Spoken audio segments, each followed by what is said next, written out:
పంపబడి దేవుని యొక్క చిత్తము చొప్పున అక్కడ ఏకాగిగా నుండి దేవుని యొక్క సహవాసములో తానే వృద్ధి చెంది దైవ ఉపదేశమును బట్టి తాను అందుకున్నట్టి విషయములను లిఖిత రూపముగా మన ఎదుట ఉంచిన రీతిగా మనము చూస్తూ ఉన్నాము. బహుశా ముదిమి వయస్సులో, వృద్ధాప్య వయస్సులో ఒంటరి జీవితమును కలిగినటువంటి యోహానును మనము పద్మశ్లంకలో చూస్తూ ఉన్నాము. ఈ ఒంటరి జీవితము బహుశా అనేకులకు బాధకరమైన స్థితి అని మనమందరము కూడా ఎరుగుదుము. ఎందుకంటే ఈ మధ్యనే నా స్నేహితుడు ఇతర దేశంలో నుండి వచ్చి నాతో మాట్లాడుతూ ఒక మాట అన్నాడు.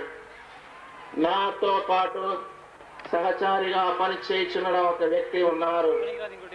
ఆయనకు కలిగి ఉన్నటువంటి ఒంటరి జీవితం అనేటువంటిది క్రైస్తవేతరులైనటువంటి వారికి బాధకరమైన స్థితి ఉంటూ ఉండునేమో, కానీ క్రీస్తును కలిగి ఉన్నటువంటి వారికి అది బాధకరమైన స్థితి కాదని నేను గ్రహించుతూ ఉన్నాను. మనకందరికీ బాగా తెలుసు. కాబట్టి పద్మశ్లంకలో ఉన్నటువంటి యోహాను దైవ సహవాసంలో ఉన్నాడు. ఒకవేళ బంధింపబడి ఉన్నా, అనేకలైనటువంటి చెరసాలలో ఉంచబడినటువంటి వారి మధ్య తాను నివాసము చేయిస్తూ ఉన్నా, తానే దైవ ఆశీస్సులు పొంది దైవ సహవాసములో నుండి ఈ వాక్కును అందుకొని చివరి దినములలో జరగనైనటువంటి కార్యములను మన కొరకు తేటగా వ్రాసి ఉంచి ఉన్న రీతిగా మనము చూస్తూ ఉన్నాము. అలాగే ఈ పుస్తకములో దేవుని యొక్క మహిమ, దేవుని యొక్క శక్తి అధికముగా కనబడుచున్న రీతిగా మనం అందరము కూడా ఎరుగుదము. దీనిని ఇంగ్లీష్లో ఒక మాట అంటారు, ఏంటంటే అపోక్లిప్స్ అనేటువంటి ఒక మాట పలుకుతూ ఉంటారు. అనగా చివరి పుస్తకము. బహుశా మరి క్రొత్త నిబంధనకి చివర, అలాగే మరి బైబిల్ గ్రంథం అంతటికి కూడా చివర పుస్తకమై ఉంటూ ఉన్నది గనక మరి కిరీటము కలిగినటువంటి పుస్తకముగా మనకు కనబడుచు ఉన్నది.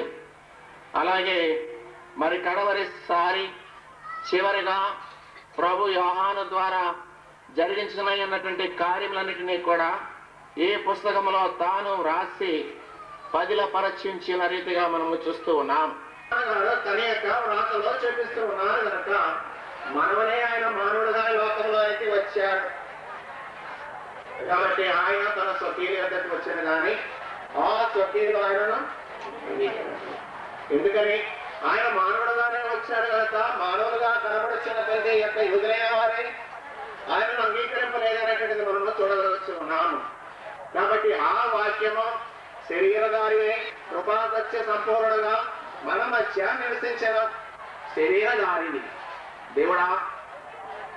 దేవుడే కానీ ఇప్పుడు శరీరధారి అనేటువంటిది మనము చూస్తూ ఉన్నాం. కాబట్టి ఈ మూడు ముఖ్యమైనటువంటి విషయములను ఈ యొక్క క్రియలలో మనము చూడగలుగుతూ ఉన్నాము. కాబట్టి ఆయన లోకము కొరకు బలిగా అర్పింపబడుచు ఉన్నటువంటి గొర్రె పిల్లేషము ఎక్కడ వచ్చింది? బహుశా యెషయా గారి దగ్గరకు వచ్చిందేమో. యెషయా గారే చూశారు. యెషయా గారు చూసిన దాన్ని యోహాను గారే మరొక రీతిగా రాశారు. ఎలాగో ఇదిగో ఈ గొర్రె పిల్ల వచ్చింది, ఈ గొర్రె పిల్ల ఏం చేస్తుందట? పరీక్షింపబడుచు అన్నది. యోహాను సువార్త 18వ అధ్యాయం అంతా కూడా అదే, ఎగ్జామినేషన్ గా పరీక్ష.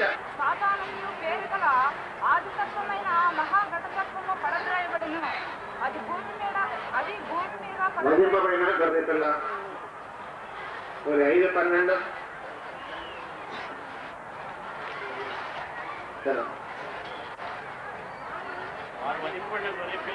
వారు వధింపబడిన గొర్రె పిల్లయు తమ వస్త్రములను ఉతుకుకొని వాటిని తెలుపు చేసుకొని.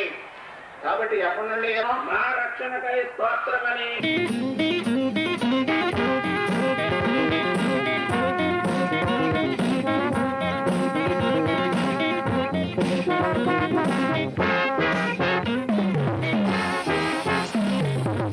నా ప్రాణ ప్రియుడవు నీవే, నా ప్రాణనాథుడు నీవే, నా ప్రాణ ప్రియుడవు నీవే.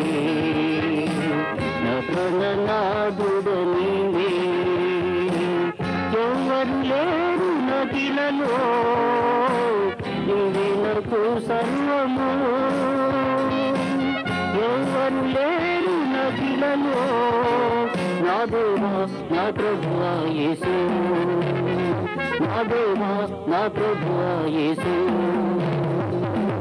నా ప్రాణ ప్రియుడవు నీవే, నా ప్రాణనాథుడ నీవే.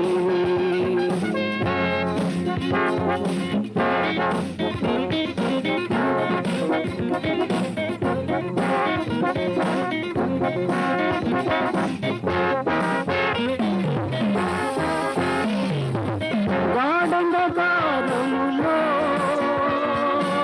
నీవే నాకు దీపము, గాఢంధకారములో నీవే నాకు దీపము,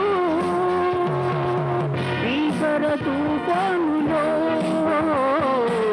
నీవే నాకు దుర్గము, భీకర తుఫానులో నీవే నాకు దుర్గము, నా ప్రాణ ప్రియుడవు నీవే, నా ప్రాణనాథుడ నీవే, నా ప్రాణ ప్రియుడవు నీవే, నా ప్రాణనాథుడ నీవే.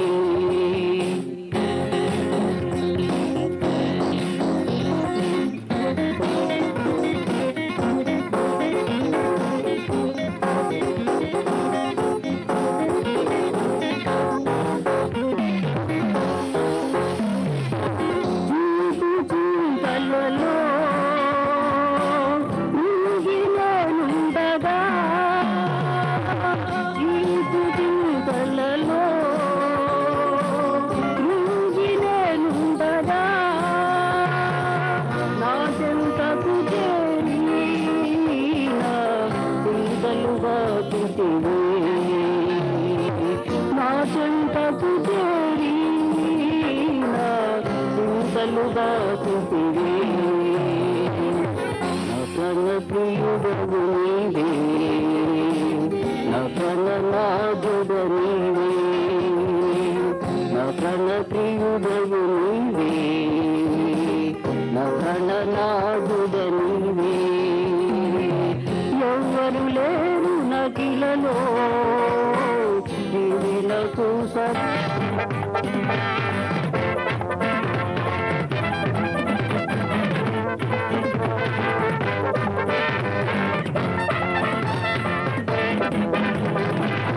రాజు రాజు రాజై త్వరగా వచ్చుచుండే, రాజు రాజుల రాజై త్వరగా వచ్చుచుండే, త్వరగా వచ్చుచుండే, త్వరగా వచ్చుచుండే. హోసన్నా జయమే, హోసన్నా జయమే, హోసన్నా జయమనకే, హోసన్నా జయమనకే. యేసు రాజు రాజుల రాజై త్వరగా వచ్చుచుండే.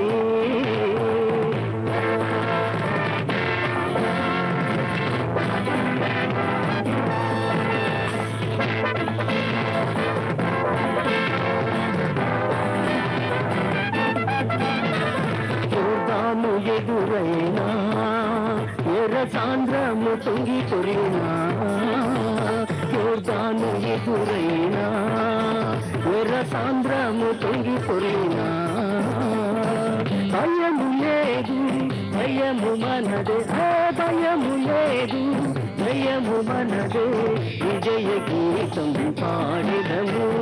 హోసన్నా జయమే, హోసన్నా జయమనకే, హోసన్నా జయమనకే.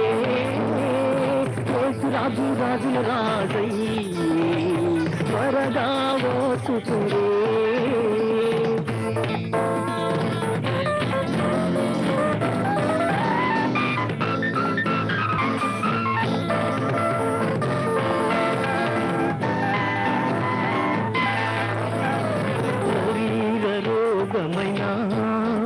అది ఆత్మీయ వ్యాధి అయినా, శరీర రోగమైనా, అది ఆత్మీయ వ్యాధి అయినా, యేసు గాయముల్ స్వస్థపరచు, యేసు గాయముల్ స్వస్థపరచు, రక్త నిరక్షణ నీచు, రక్త నిరక్షణ నీచు.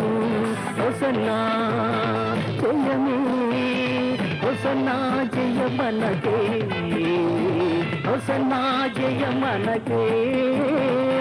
యేసు రాజు రాజుల రాజై త్వరగా వచ్చుచురే.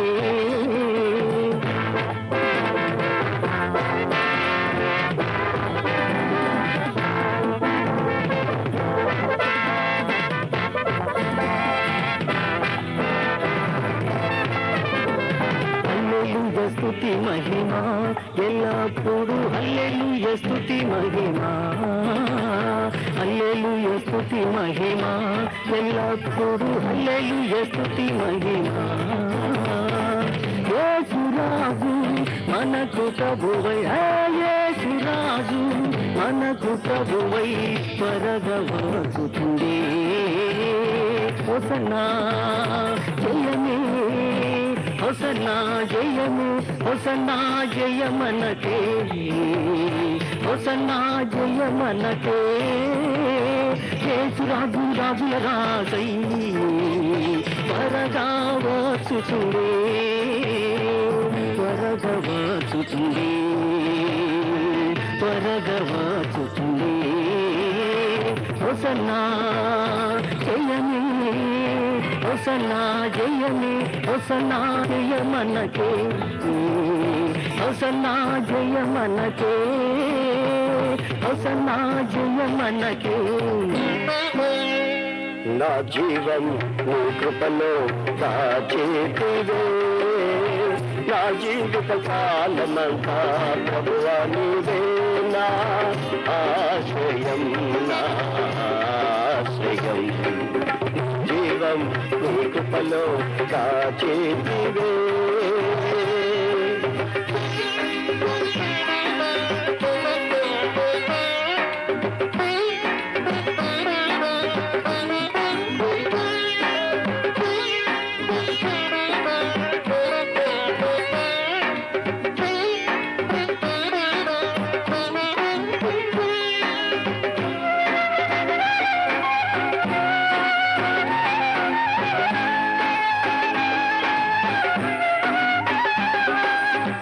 కానాను యాత్రలో యోర్దాను అలలచే కలత చెందితిని, కానాను యాత్రలో యోర్దాను అలలచే కలత చెందితిని. కాపరివైన నీవు దహించు అగ్నిగా నా ముందు నడచేతివే, కాపరివైన నీవు దహించు అగ్నిగా నా ముందు నడచేతివే. నా జీవం నీ కృపలో దాచేతివే, నా జీవిత కాలమంతా ప్రభువా నీవే నా ఆశ్రయం, నా ఆశ్రయం. జీవం నీ కృపలో దాచేతివే.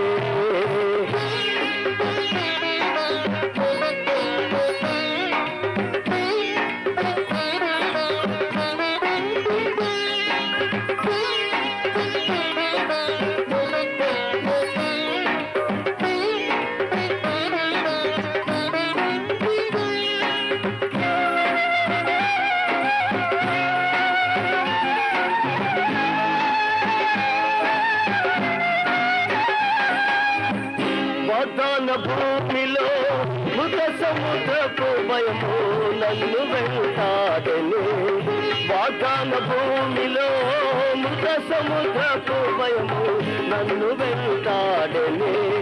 వాక్యమయున్న నీ సహవాసము ధైర్యము పుట్టించెను, వాక్యమయున్న నీ సహవాసము ధైర్యము పుట్టించెను.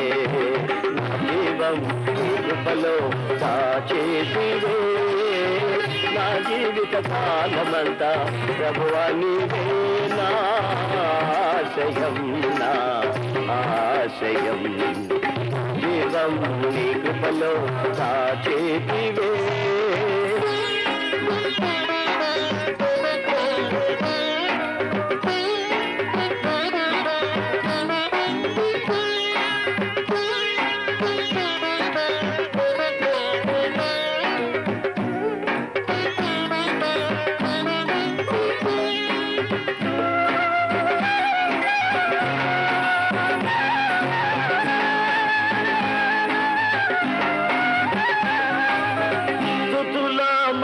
మధ్యలో నివసించువాడా స్తుతికి పాత్రుడా స్తుతుల మధ్యలో నివసించువాడా స్తుతికి పాత్రుడా స్తుతియాగముగా నీ సేవలో ప్రాణార్పణ చేతునే స్తుతియాగముగా నీ సేవలో ప్రాణార్పణ చేతునే నా జీవం నీ కృపలో దాచేతివే నా జీవిత కాలమంతా ప్రభువా నీవే నా ఆశ్రయం తేజోవాసుయ స్వాస్థ్యమందు నన్ను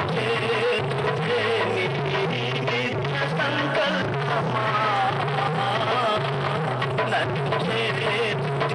నిత్య సంకల్పమా తేజోవాసు స్వాస్థ్యమందు నన్ను నిత్య సంకల్పమా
ఉదయించెను నీతి సూర్యుడు.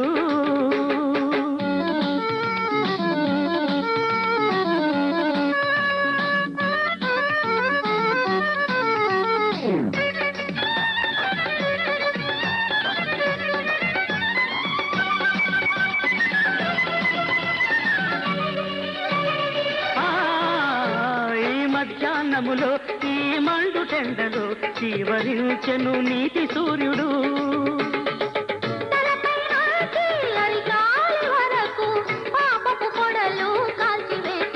నీతి సూర్యుడు పరిశుద్ధాత్ముడు అగ్ని నాలుకల శుద్ధి చేసెను.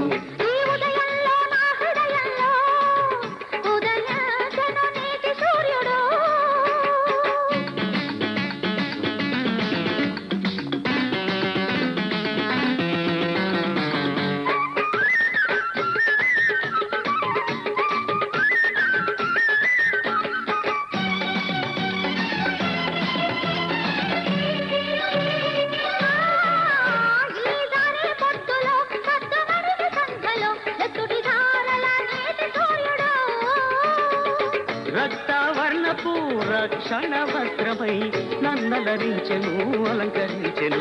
నీతి సూర్యుడు సిలువ వీరుడు సిలువ సైనికుని గాలి చేసెను. ఈ ఉదయంలో నా హృదయంలో ఉదయించెను నీతి సూర్యుడు.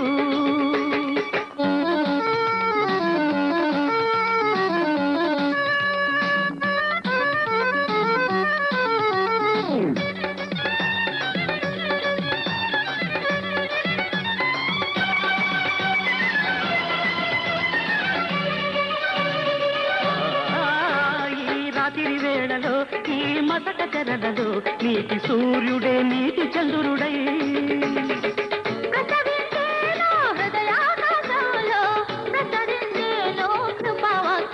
నీతి సూర్యుడు యేసు క్రీస్తే రేయి పవలు నాకు కాపరి.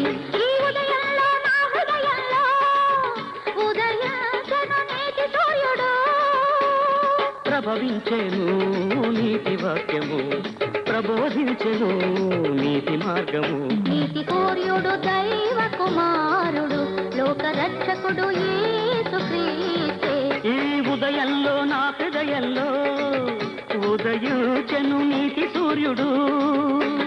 ప్రభవించెను నీతి వాక్యము ప్రబోధించెను నీతి మార్గము. నీతి సూర్యుడు దైవ కుమారుడు లోక రక్షకుడు యేసు క్రీస్తే. ఈ ఉదయంలో నా హృదయంలో ఉదయించెను నీతి సూర్యుడు.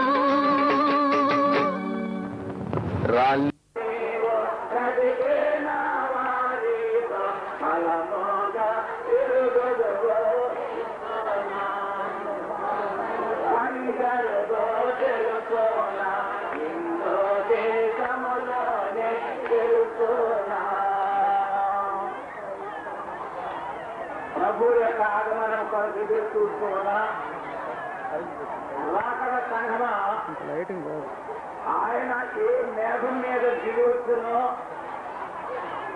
ఆ మేఘం మీదనే మహిమలోనికి కొనుక్కోబడగల భాగ్యము వస్తున్న యేసుని మనందరి కొరకు గ్రహించిన కాక.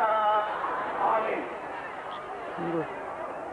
పరమార్థ జ్ఞాని యోహాను రాసిన ప్రకటన గ్రంథంలోని 12వ అధ్యాయము వాస్తవానికి అధ్యాయముల క్రమమునపై దాని 12వ అధ్యాయంలో ఈ సంగతులను చేర్చారు. ప్రియమైన దేవుని పిల్లలారా, ఈ 12వ అధ్యాయము మొదటి వచనంలో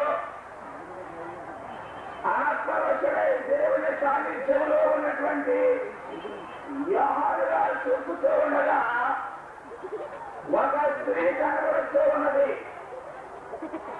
ఆ స్త్రీ ఆయన తన స్వరస్థితి సంపాదించుకున్న క్రైస్తవ సంఘమనే స్త్రీ. విన్నారు, ఆమె తల మీద సూర్యుని ధరించుకున్నది. ఆమె సూర్యుని ధరించుకున్నది. ఆ నక్షత్రముల కిరీటమును ధరించుకున్నది. ఆమె గర్భమును ధరించుకున్నది. సూర్యుడనగా నీతి సూర్యుడైన యేసుక్రీస్తు ప్రభు. గలతీయులకు రాసిన పత్రిక 3వ అధ్యాయము 27వ వచనంలో ఉన్న ప్రకారముగా క్రీస్తు యేసులోనికి బాప్తిస్మం పొందిన మీరందరూ క్రీస్తును ధరించుకొని ఉన్నారు. అనువాక్యమును బట్టి ఎందరైతే యేసును అంగీకరించారో అంగీకరించిన వారు ఎందరూ ఆయన నామమును ధరించుకున్నారు వారే సూర్యుడు అనబడిన క్రీస్తును ధరించుకున్న సంఘమై ఉన్నారు. ఆ సంఘమే ఈ స్త్రీ. సంఘమనే స్త్రీ యొక్క శిరస్సు పైన కిరీటం ఉన్నది. ఆ కిరీటములో 12 నక్షత్రములు ప్రకాశించుతూ ఉన్నవి. ప్రియమైన వారులారా, అపోస్తలులు 12 మంది మీరు పరలోక పట్టణములకు పునాదులైనారు. యాకోబు సంతానం నుండి వచ్చినటువంటి ఏర్పాటు చేయబడినటువంటి ఈ పిండం కొరకు ఆమె శ్రమను అనుభవించుతూ ఉన్నది. ఈ మగ శిశువు అనబడిన పెండ్లు కుమార్తెను ఉన్నారు. అదే ఎర్రని మహాగడ సర్పము. ఈ గడ సర్పము సాధారణ నల్లగా ఉంటాడు. చిన్న ఎడ్ల లెక్కయు, కోడి లెక్కయు, గొర్రెల లెక్కయు, మేకల లెక్కయు ఆ బలి రక్తమును కూడా త్రాగి వాడు ఎరిపెచ్చిపోయాడు. వారం రోజులు ఎవరు పండుకున్నటువంటి మంచాన నల్లు చూస్తే తెల్లని దూది పెండిలా ఉంటాయి. ఒక్క అరగంట ఎవరైనా ఆడవచ్చా మంచం మీద నిద్రపోతే ఆ తర్వాత చూస్తే దాని దగ్గర వాళ్ళే నిగడలు ఆడుతూ ఉంటాయి ఈ తెల్లటి నల్లులు. ఎందుకు వచ్చింది నాకు ఎక్కడిది? అవి త్రాగిన రక్తము అన్నది. అలాగే సాధారణుడు భక్తులను వారు శ్రమ తగ్గినందు వలన రక్తము కారణంతగా గొప్ప స్వరముతో దేవుడు మాట్లాడారు. దేవుడు సేవకుల తర్వాత నేను అప్పులు పాలైపోయినట్టున్నారు. దేవుడు సేవకు పిలుచుకుంటే దేవుడు ఎప్పుడు మీకు రుణమై ఉండడు. ఎన్నో దేవుడిని అనాథగా చేయడు. దేవుడిని అప్పుల్లో పోయిన పర్వాలేదు, కానీ ప్రభు పని మాత్రం విడిచిపెట్టే భారం పని మాత్రం లేదు.